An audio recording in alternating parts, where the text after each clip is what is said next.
Bom dia para você. Você dormiu bem? Você tem pensado nos estudos que temos feito juntos a cada manhã? Você tem se tornado missionário de Deus para passar avante essa mensagem?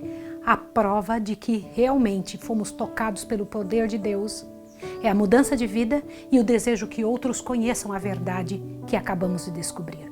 Passe avante, fale com todo mundo. Eu tenho certeza absoluta que Jesus está preparando o mundo para a volta dele e agora é a última mensagem que o mundo vai ouvir. Eu vou orar com você. Santo Deus e amado Pai, louvado seja o teu nome, pela oportunidade que tu nos dás de saber destas coisas agora e de estarmos envolvidos na mensagem e ao repasse dessa mensagem para os outros teus filhos. Em nome de Jesus, nos abençoe agora ao estudarmos. Amém. O seu programa A Tocha está começando.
Continuei olhando, diz o profeta Daniel, até que foram postos uns tronos e o ancião de dias se assentou.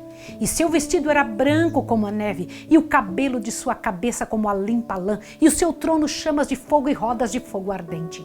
Um rio de fogo manava e saía diante dele, milhares de milhares o serviam, milhões de milhões estavam diante dele. Assentou-se o juízo e abriram-se os livros. Daniel 7, 9 e 10. Assim foi apresentada a visão do profeta, um grande e solene dia em que o caráter e vida dos homens passariam em revista perante o juiz de toda a terra, e cada homem seria recompensado segundo as suas obras. O ancião de dias é Deus, o Pai. Diz o salmista, antes que os montes nascessem, ou que tu formastes a terra e o mundo, sim, de eternidade a eternidade, tu és Deus. Salmos 90, verso 2. É Ele, fonte de todo ser e de toda lei, que deve presidir o juízo, e seus santos anjos, como ministros e testemunhas, em número de milhares e milhões de milhões, assistem a este grande tribunal. E eis que vinha nas nuvens do céu um como filho do homem, e dirigiu-se ao ancião de dias, e o fizeram chegar até ele, e foi-lhe dado todo o domínio e honra e o reino, para que todos os povos, nações e línguas o servissem. O seu domínio é um domínio eterno, que não passará. Daniel 7, 13 e 14. A vinda de Cristo aqui descrita não é a segunda vinda à terra. Ele vem ao ancião de dias no céu para receber o domínio, a honra e o reino, os quais lhe serão dados ao final de sua grande obra de mediador. É essa vinda e não seu segundo advento à terra que foi predita na profecia como devendo ocorrer ao terminarem os 2.300 dias, em 1844. Assistido por anjos celestiais, nosso grande sumo sacerdote entra no lugar santíssimo e ali comparece à presença de Deus a fim de entregar os últimos atos de seu ministério em prol do homem, a saber, a realizar a obra do juízo de investigação e fazer expiação por todos os que se verificarem com direito aos benefícios desta mediação, deste juízo, dessa expiação que ele fez. Eu vou ler para você a respeito disso para que seu coração se encha, como era o cerimonial típico na época do povo de Israel. Você já parou para pensar que várias destas informações do Antigo Testamento têm por objetivo nos explicar o que acontecia no céu? Era como se estivesse explicando para nós em audiovisuais o que acontecia no céu. Deixa eu te ler para você.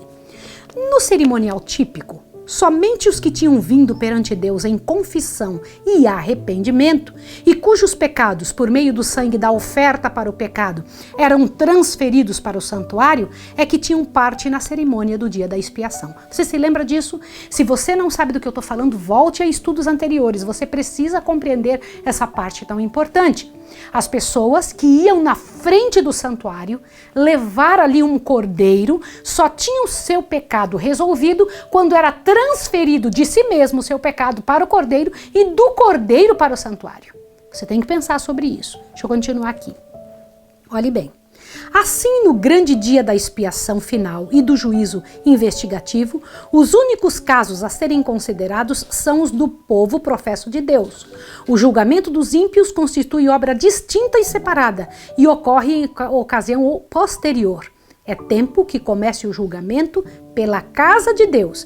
E se primeiro começa por nós, qual será o fim daqueles que são desobedientes ao Evangelho? 1 Pedro 4,17. Portanto, lá no céu, os primeiros a serem julgados são a casa de Deus. Tá bem? Agora veja isso que eu vou dizer para você agora. Os livros de registro no céu, nos quais estão relatados os nomes e ações dos homens, devem determinar a decisão do juízo. Diz o profeta Daniel: assentou-se o juízo e abriram-se os livros.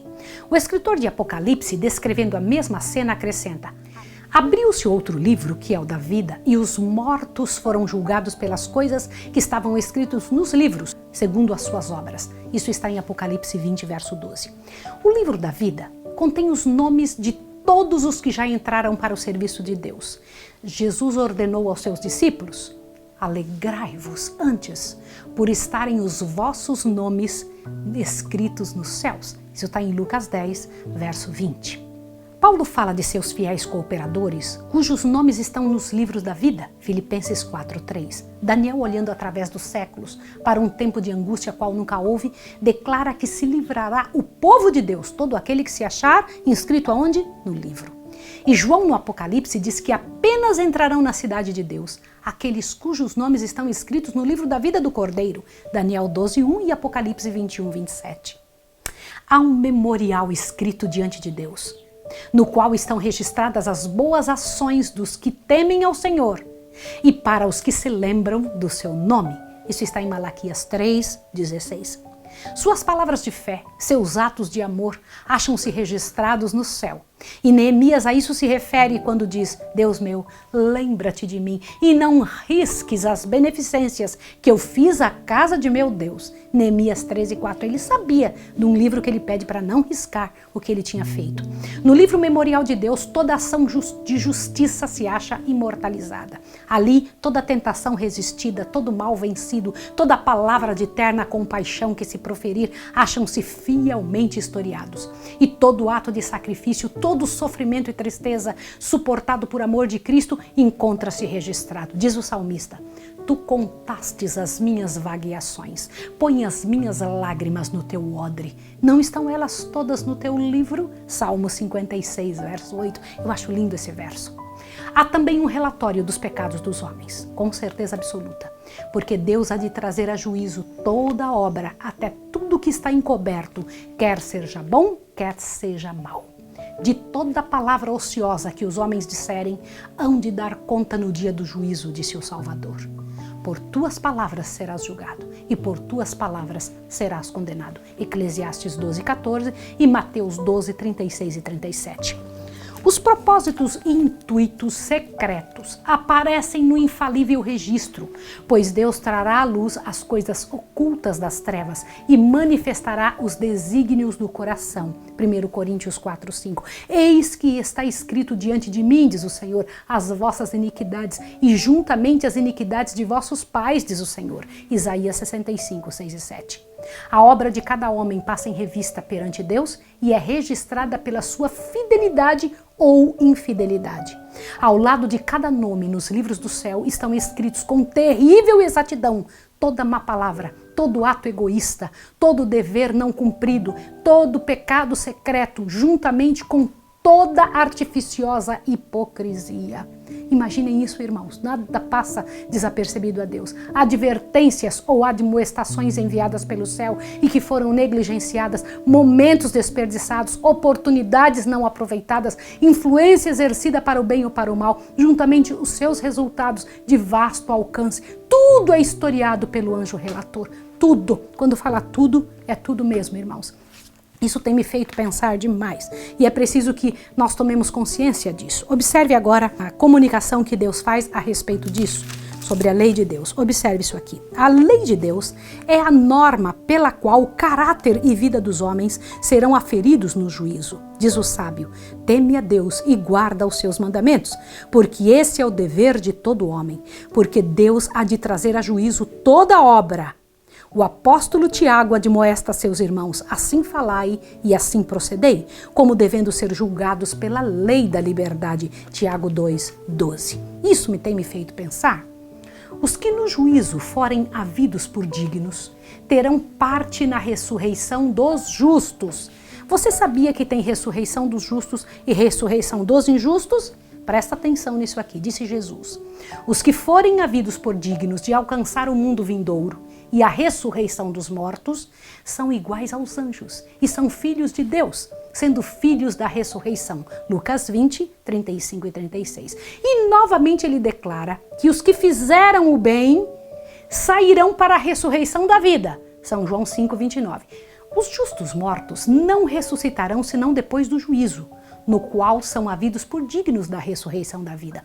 Consequentemente, não estarão presentes em pessoa no tribunal em que seus registros são examinados e decidido o seu caso. Agora, observe que eu preciso te explicar uma coisa. Nós não vamos estar lá, irmãos, quando o nosso nome for chamado. Quem é que aparece por nós? O nosso advogado.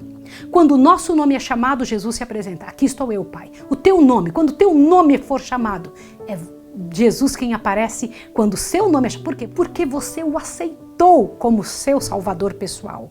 Então Jesus pode representá-lo diante de Deus. Na hora do julgamento, Deus, ao te chamar, é Jesus em quem aparece e diz: meu sangue, meu Pai. Eu acho isso tremendo, não é? Jesus aparecerá como seu advogado, a fim de pleitear em favor deles perante Deus. Se alguém pecar, temos um advogado para com o Pai, Jesus Cristo justo. 1 João 2:1. Porque Cristo não entrou num santuário feito por mãos, figura do verdadeiro, porém no mesmo céu, para agora comparecer por nós perante a face de Deus. Portanto, pode salvar perfeitamente os que por ele se chegam a Deus, vivendo sempre para interceder por eles. Hebreus 9:24 e Hebreus 7:25. Ao abrirem-se os livros de registro no juízo, é passada em revista perante Deus a vida de todos os que creram em Jesus. Começando pelos que primeiro viveram na terra, nosso advogado apresenta os casos de cada geração sucessiva. Isso me impressiona, finalizando com os vivos. Todo nome é mencionado, cada caso minuciosamente investigado. Aceitam-se nomes e rejeitam-se nomes. Quando alguém tem pecados que permaneçam nos livros de registro, para os quais não houve arrependimento nem perdão, seu nome será omitido do livro da vida e o relato de suas boas ações apagado do livro memorial de Deus. Que triste. O Senhor declarou a Moisés: aquele que pecar contra mim, a este riscarei eu do meu livro. Êxodo 32:33. E diz o profeta Ezequiel: desviando-se o justo de sua justiça e cometendo a iniquidade, de todas as suas justiças que tiver feito, não se fará memória. Ezequiel 18:24. Todos os que verdadeiramente se tenham arrependido do pecado e que pela fé hajam reclamado o sangue de Cristo como seu sacrifício expiatório, tiveram o perdão acrescentado ao seu nome nos livros do céu, tornando-se eles participantes da justiça de Cristo e verificando-se estar o seu caráter em harmonia com a lei de Deus. Seus pecados serão riscados e eles próprios havidos por dignos da vida eterna. Amém. Aleluia. O Senhor declara pelo profeta Isaías: eu mesmo, sou o que apago as tuas transgressões por amor de mim, e dos teus pecados me não lembro. Isaías 43:25. Disse Jesus: O que vencer será vestido de vestes brancas e de maneira nenhuma arriscarei o seu nome do livro da vida e confessarei o seu nome diante de meu Pai e diante dos seus santos anjos. Qualquer que me confessar diante dos homens, eu confessarei diante do meu Pai que está nos céus. Mas qualquer que me negar diante dos homens, eu o negarei também diante de meu Pai que está nos céus. Apocalipse 3:5 e Mateus 10, 32 e 33. Irmãos, o mais profundo interesse manifestado entre os homens nas decisões dos tribunais terrestres não representa senão palidamente o interesse demonstrado nas cortes celestiais, quando os nomes inseridos nos livros da vida aparecerem perante o juiz de toda a terra. O intercessor divino apresenta petição para que sejam perdoadas as transgressões de todos os que venceram pela fé em seu sangue, a fim de que sejam restabelecidos em seu lar edênico e coroados com ele como co-herdeiros do primeiro domínio. Miqueias 4:8. Satanás, em seus esforços para enganar e tentar a nossa raça, pensara frustrar o plano divino na criação do homem. Mas Cristo pede agora que este plano seja levado a efeito, como se o homem nunca tivesse caído. Pede para seu povo não somente perdão e justificação, amplos e completos, mas participação em sua glória e assento sobre o trono. Aleluia, Senhor, que coisa gloriosa, que coisa linda, perfeito, perfeito, muito lindo, não é? Você fica feliz com isso? Eu fico muito feliz. Enquanto Jesus faz a defesa dos súditos de sua graça, Satanás acusa-os diante de Deus como transgressores. O grande enganador procura levá-los ao ceticismo, fazendo-os perder a confiança em Deus, separar-se de seu amor e violar sua lei.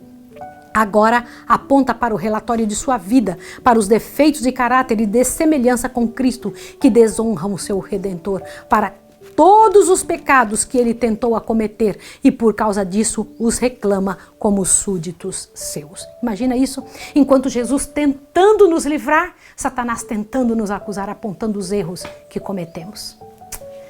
Jesus não lhes justifica os pecados, mas apresenta o seu arrependimento e fé. E reclamando perdão para eles, ergue as mãos feridas perante o Pai e perante os santos anjos, dizendo: conheço-os pelo nome, gravei-os nas palmas de minhas mãos. Os sacrifícios para Deus são um espírito quebrantado e um coração quebrantado e contrito não desprezarás, ó Deus. Salmo 51, 17. E ao acusador de seu povo ele declara: o Senhor te repreende, ó Satanás. Sim, o Senhor que escolheu Jerusalém te repreende. Não é esse um tição tirado do fogo? Zacarias 3:2. Irmãos, nunca essas palavras foram tão importantes para mim. Cristo vestirá seus fiéis com sua própria justiça, para que os possa apresentar a seu Pai como igreja gloriosa, sem mancha, nem ruga, nem coisa semelhante. Efésios 5:27.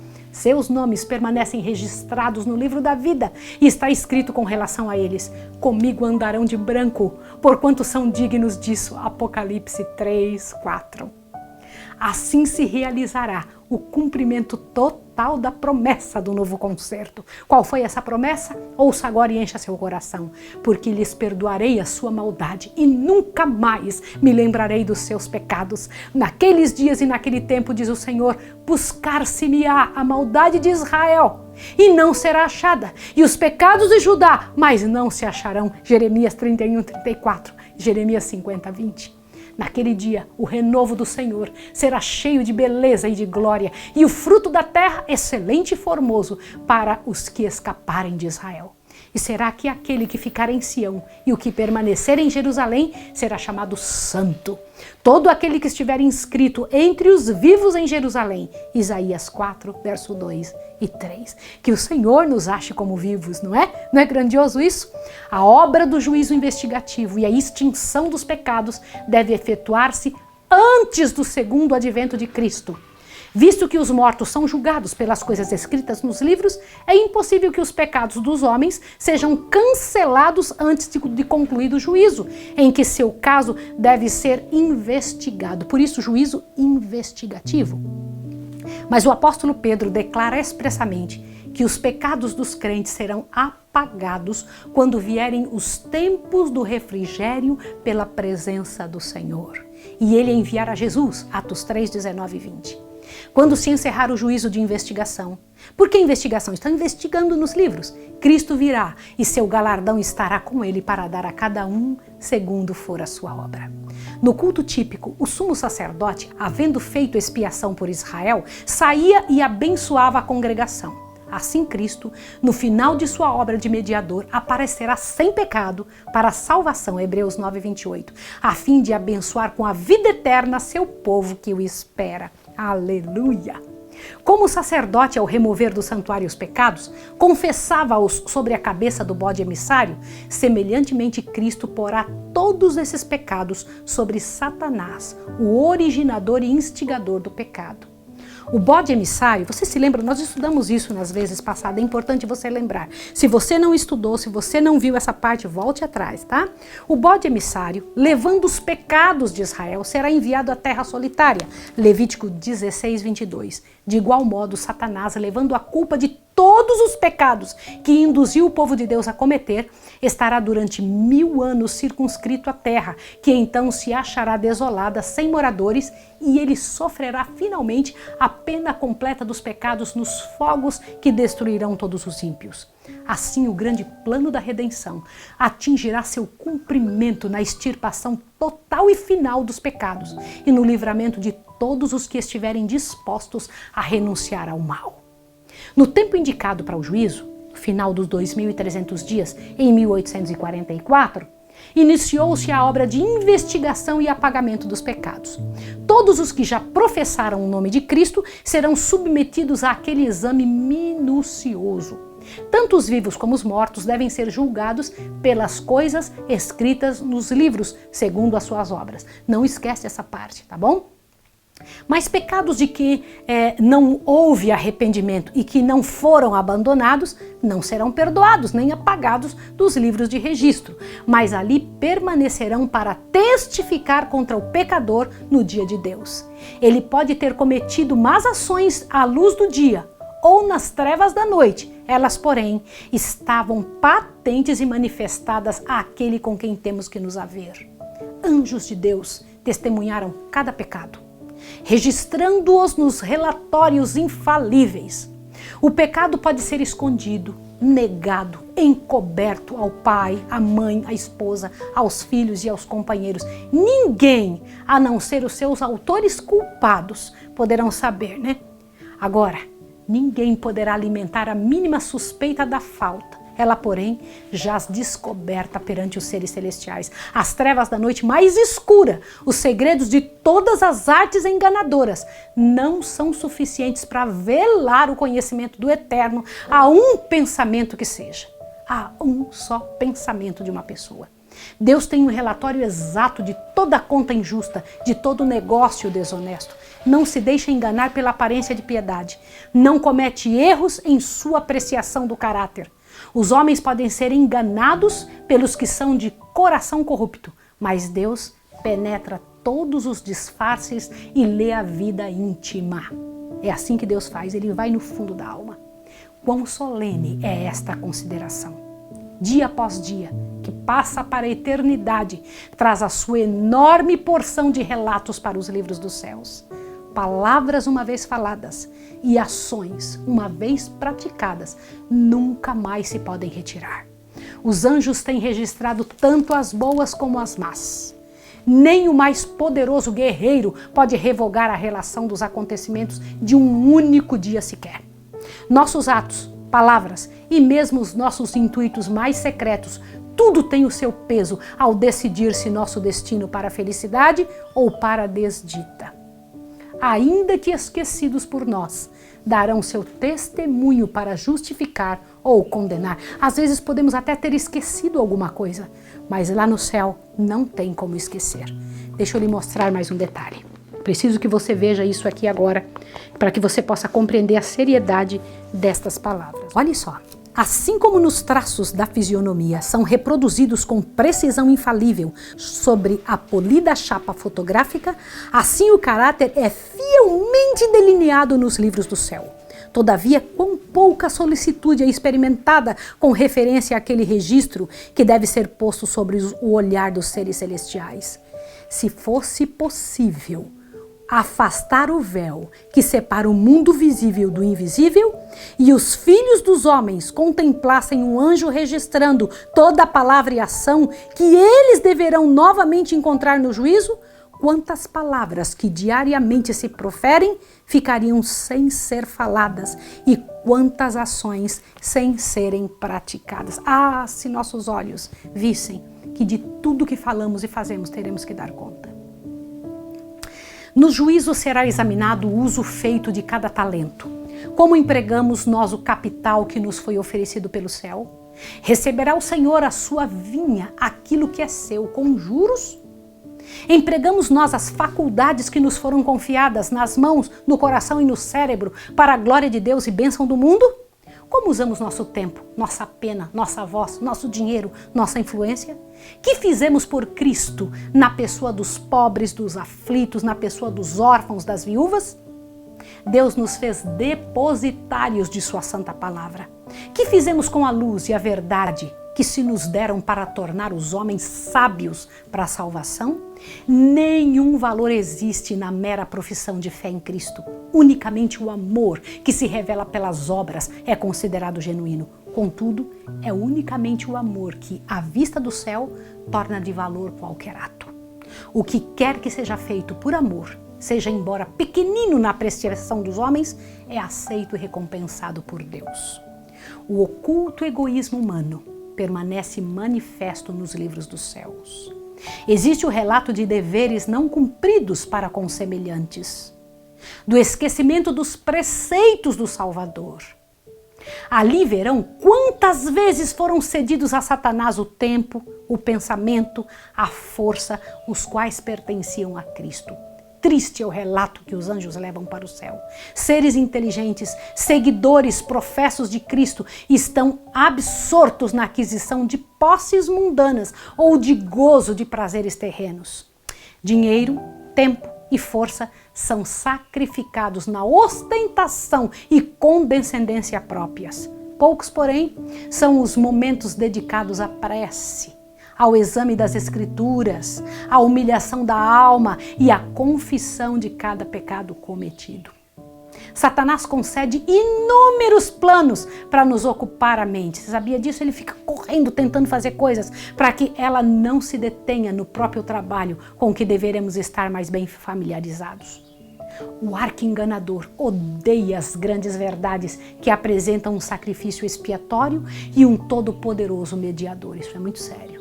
Sabe que para ele tudo depende de desviar a mente. Deve desviar a mente de Jesus e de sua verdade. Se ele conseguir fazer isso, ele ganhou essa pessoa. Os que desejam participar dos benefícios da mediação do Salvador não devem permitir que coisa alguma interfira com o seu dever de aperfeiçoar a santidade no temor de Deus. As preciosas horas, em vez de serem entregues ao prazer, à ostentação ou à ambição de ganho, devem ser dedicadas ao estudo da palavra da verdade, da grande tocha, com fervor e oração. O assunto do santuário e do juízo de investigação deve ser claramente compreendido pelo povo de Deus. Todos necessitam para si mesmos de conhecimento sobre a posição e obra de seu grande sumo sacerdote. Irmãos, por isso esse estudo. Aliás, ser-lhes-á impossível exercerem a fé que é essencial nesse tempo ou ocupar a posição que Deus lhes deseja confiar. Cada indivíduo tem uma alma a salvar ou perder. E eu preciso comentar uma coisa com você. Há uns anos atrás eu ouvi um pastor comentando sobre isso, que quem não entende a obra de justificação pela fé nunca conseguiria compreender qualquer outra coisa de Deus. E aqui está o texto, onde diz que quem não entende a posição de Jesus no santuário celestial, quem não compreende o que ele está fazendo lá, não vai ter força para manter-se em pé. Que coisa interessante, né? Cada indivíduo tem uma alma a salvar ou a perder, cada qual tem um caso pendente no tribunal de Deus, cada um há de defrontar face a face o grande juiz. Quão importante é, pois, que todos contemplem muitas vezes a cena solene em que o juízo se assentará e os livros se abrirão, e em que, juntamente com Daniel, cada pessoa deve estar na sua sorte, nos fins dos dias. todos os que receberam luz sobre esses assuntos devem dar testemunho das grandes verdades que Deus lhe confiou. O santuário no céu é o próprio centro da obra de Cristo em favor dos homens. Diz respeito a toda a alma que vive sobre a terra. Patenteia-nos o plano da redenção, transportando-nos mesmo até ao final do tempo e revelando o desfecho triunfante da controvérsia entre a justiça e o pecado. Irmãos queridos, é da máxima importância que todos investiguem acuradamente estes assuntos e possam dar resposta a qualquer que lhe peça a razão da esperança que neles há. Isso é muito importante. Percebe, meu irmão, que a intercessão de Cristo no santuário celestial em prol do homem é tão essencial ao plano da redenção como foi sua morte sobre a cruz. Pela sua morte, iniciou essa obra, para cuja terminação ascendeu ao céu depois de ressurgir. Pela fé, devemos penetrar ao interior do véu, onde nosso precursor entrou por nós, Hebreus 6:20. Ali se reflete a luz da cruz do Calvário. Ali podemos obter intuição mais clara dos mistérios da redenção. A salvação do homem se efetua a preço infinito para o céu. O sacrifício feito é igual ao mais amplo requisito da violada lei de Deus. Jesus abriu o caminho para o trono do Pai e por meio de sua mediação pode ser apresentado a Deus o desejo sincero de todos os que a Ele se achegam com fé. Glória ao nome de Jesus. Olha só, agora presta atenção o que acontece com quem encobre as transgressões. Olha só o que o Senhor Deus diz. O que encobre as suas transgressões nunca prosperará, mas os que as confessa e deixa alcançará misericórdia. Provérbios 28:13. Se os que escondem e desculpam faltas pudessem ver como Satanás exulta sobre eles, como escarnece de Cristo e dos santos anjos pelo procedimento deles, apressar-se-iam a confessar seus pecados e deixá-los. Por meio dos defeitos de caráter, Satanás trabalha para obter o domínio da mente toda e sabe que se esses defeitos forem acariciados, será bem-sucedido. Portanto, está constantemente procurando enganar os seguidores de Cristo com seu fatal engano de que lhes é impossível vencer. Mas Jesus apresenta em seu favor suas mãos feridas, seu corpo moído e declara a todos os que desejam segui-lo: a minha graça te basta. Aleluia, louvado seja o nome de Deus. Amém. Tomai sobre vós o meu jugo e aprendei de mim, que sou manso e humilde de coração, e encontrareis descanso para as vossas almas, porque o meu jugo é suave e o meu fardo é leve. Ninguém, pois, considere incuráveis os seus defeitos. Deus dará fé e graça para vencê-los. Amém, aleluia. Vivemos hoje no grande dia da expiação. O cerimonial típico, enquanto o sumo sacerdote fazia expiação por Israel, exigia-se que todos afligissem em sua alma pelo arrependimento do pecado e pela humilhação perante o Senhor, para que não acontecesse serem extirpados dentre o povo. De igual modo, todos quanto desejem seja seu nome conservado no livro da vida, devem agora, nos poucos dias de graça que nos restam, afligir a alma diante de Deus em tristeza pelo pecado e em arrependimento verdadeiro. Deve haver um exame do coração profundo e fiel. O espírito leviano e frívolo, alimentado por tantos cristãos que se dizem cristãos, deve ser deixado. Há uma luta intensa diante de todos os que desejam subjugar as más tendências que insistem no predomínio. A obra de preparação é uma obra individual. Não somos salvos em grupos. A pureza e devoção de um não suprirá a falta dessas qualidades em outro. Embora todas as nações devam passar em juízo perante Deus, examinará ele o caso de cada indivíduo com um exame tão íntimo e penetrante como se não houvesse outro ser na terra. Cada um deve ser provado e achado sem mancha ou ruga ou coisa semelhante. Solenes são as cenas ligadas à obra final da expiação. Momentosos os interesses nela envolvidos. O juízo que agora se realiza no santuário celestial. Que grande, irmãos! Há muitos anos essa obra está em andamento. Breve, ninguém sabe quão breve passará ela aos casos dos vivos. Na augusta presença de Deus, nossa vida deve passar por exame. Atualmente, mais do que em qualquer outro tempo, importa a toda a alma atender à admoestação do Salvador. E qual foi essa admoestação? Vigiai e orai, porque não sabeis quando chegará o tempo. Marcos 13:33. Se não vigiares, virei a ti como um ladrão, e não saberás a que hora sobre ti virei. Apocalipse 3:3. Quando se encerrar a obra do juízo de investigação, o destino de todos terá sido decidido, ou para a vida ou para a morte. O tempo de graça finaliza pouco antes do aparecimento do Senhor nas nuvens dos céus. No Apocalipse, prevendo aquele tempo, declara: quem é injusto, faça injustiça ainda. Quem está sujo, suje-se ainda. E quem é justo, faça justiça ainda. E quem é santo, seja santificado ainda.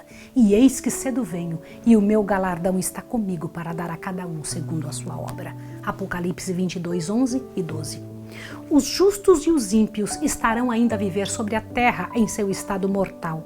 Estarão os homens a plantar e a construir, comendo e bebendo, todos inconscientes de que a decisão final, irrevogável, foi pronunciada no santuário celestial. Antes do dilúvio, depois que Noé entrou na arca, Deus o encerrou ali e excluiu os ímpios. Mas durante 7 dias o povo, não sabendo que seu destino se achava determinado, continuou em sua vida de descuido e de amor aos prazeres, zombando das advertências sobre o juízo iminente. Assim, diz o Salvador, será também a vinda do Filho do Homem. Mateus 24, verso 39. Silenciosamente, despercebida como ladrão à meia-noite, virá a hora decisiva que determinará o destino de cada homem, sendo retraída para sempre a oferta de misericórdia ao homem culpado. Vigiai, pois, para que, vindo de improviso, não vos ache dormindo. Marcos 13:35 e 36. Perigosa é a condição dos que, cansando-se de vigiar, volvem às atrações do mundo. Enquanto o homem de negócios está absorto em busca de lucros, enquanto o amante de prazeres procura satisfazer os mesmos, enquanto a escrava da moda está a arranjar os seus adornos, pode ser que naquela hora o juiz de toda a terra pronuncie a sentença: pesado foste na balança e achado em falta. Daniel 5:27. Meus irmãos, vocês entenderam a seriedade deste tempo? Compreenderam como é sério isso que estamos lendo no livro Grande Conflito? Compreenderam como tanta gente precisa entender isso? Irmãos, estamos exatamente nos últimos segundos da finalização do juízo investigativo. Chegou a hora de colocar a nossa vida em dia e hoje é o dia. Eu quero orar por você e por mim neste sentido. Querido Deus e amado Pai, tenha misericórdia de nós. Trabalhe conosco, Senhor, o máximo que Tu puderes, em nome de Jesus. Não permita que tenhamos paz até e termos entregue nossa vida nos Teus pés, nas Tuas mãos. Em nome do Senhor Jesus. Amém. Que Deus abençoe você e até amanhã, quando estudaremos juntos o capítulo número 29. Por que é que existe o sofrimento? Deus abençoe você e até amanhã.